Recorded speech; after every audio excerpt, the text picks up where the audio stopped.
رب أنا بشكرك من أجل حبك العجيب اللي أنت بتحبه لنا يا رب. أشكرك من أجل إعلاناتك الواضحة أن جميع شعور رؤوسنا محصاة. أشكرك من أجل كل وعد مطمئن أنت بتطمنا ليه، بتطمنا فيك يا رب. أشكرك لأن إحنا محمولين، على الأيدي تحملون وعلى الركبتين تدللون. أشكرك لأن إحنا غير متروكين وغير منسيين. 5 عصافير تباع بفلسين واحدا منها غير منسي أمام الله. أشكرك لأنك اليوم وضعت في قلوبنا أن نرجع إليك بكل عبلنا وكل وسختنا وكل نتنا، ونقول لك راجعين إليك يا رب، عايزينك، طالبينك أنك تستلم قلوبنا وتغير حياتنا.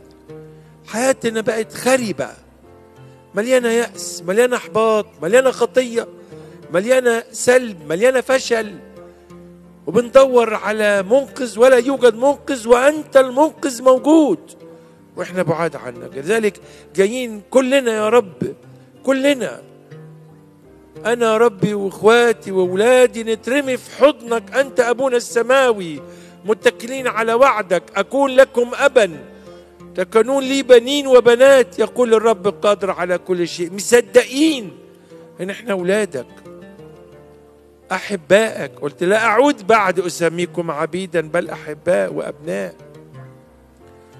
جايين نقول لك يا رب العالم ضاغط علينا جدا وبيقول لنا مفيش فايدة، لكن أنت أبونا السماوي الباب مفتوح وكل شيء مستطاع لدى المؤمن، بل نستطيع أن نعلن وعدك الذي أعطيته لينا أن احنا نستطيع كل شيء فيك أنت يا ربنا يسوع الذي يقوينا.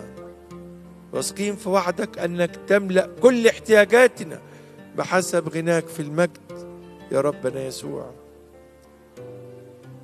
جايين أنا وولادك يا رب تعبانين قوي، ولادك متألمين جدا، موجوعين جدا، مضغوطين جدا، حيرانين، مترددين.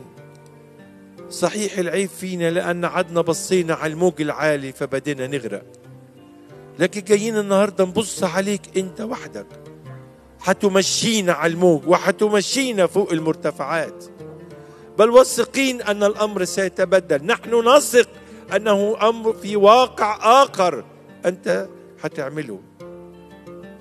مصدقين، مش بنضرب الهوى، احنا واثقين في وعودك التي لا تزول، وعودك الصادقة والأمينة والمختبرة والمجربة ما هذه الأجيال كلها، أنك ستشبع في الجدوب أنفسنا وتطلع من الصخر مية وتشبع الألوف ب5 خبزات والسمكتين.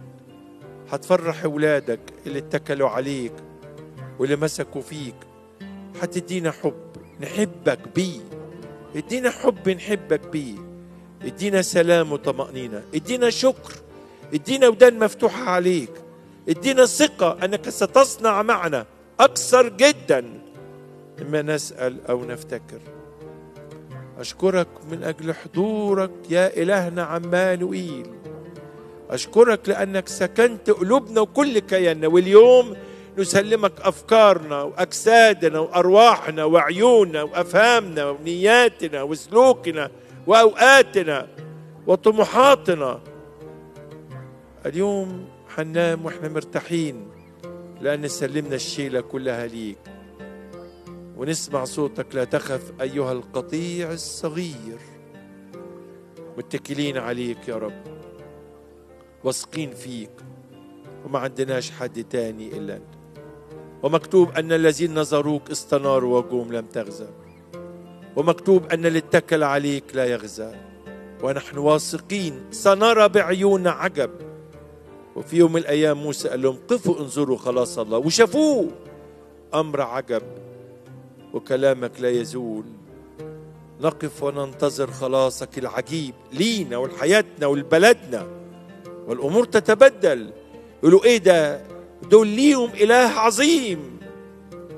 يوجد إله عظيم، دول عندهم إله حقيقي يبدل الأمور، يبدل الأمور. لا يستطيع بشر أن يبدل الأمور، أنت وحدك قادر بطرق عجيبة.